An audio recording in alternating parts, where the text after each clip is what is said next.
ನೀವು ತುಂಬಾ ಸಂಭಾವಿತರು. ಹಾಗೆಲ್ಲ ತಪ್ಪು ನಡೆಯೋದಕ್ಕೆ ನೀವು ಬಿಡೋರಲ್ಲ.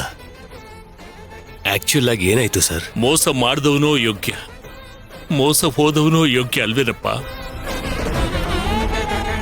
ಸರ್, ನೀವು ಹೇಳಿದ್ ನನಗೆ ಅರ್ಥ ಆಗ್ತಿಲ್ಲ.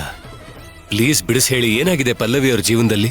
ಸರಿಯಾಗಿ ಆ ವ್ಯಕ್ತಿ ಹಿಂದೆ ಮುಂದೆ ಪರಿಶೀಲಿಸದೆ, ಅವನ ವ್ಯಕ್ತಿತ್ವ ತಿಳ್ಕೊಳ್ದೆ ಮದುವೆ ಮಾಡಿಕೊಟ್ಬಿಟ್ಟೆ. ಮದುವೆ ಆದ್ಮೇಲೆ ಪಲ್ಲವಿ ಗೊತ್ತಾಯ್ತು ಅವನೊಬ್ಬ ನೀಚ ಅಂತ.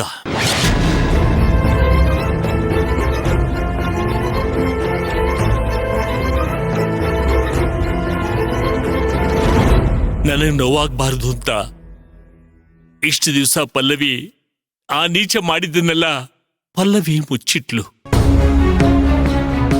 ಅದನ್ನೆಲ್ಲ ಮುಚ್ಚಿಟ್ಟು ನರಕ ಅನುಭವಿಸ್ಬಿಟ್ಲಪ್ಪ. ಏನ್ ಮಾಡೋದು? ಹೇಗೋ ಏನೋ ವರ್ಷಗಳ ನಂತರ ನನಗೆ ಅವನ ವ್ಯಕ್ತಿತ್ವ ಗೊತ್ತಾಯ್ತು.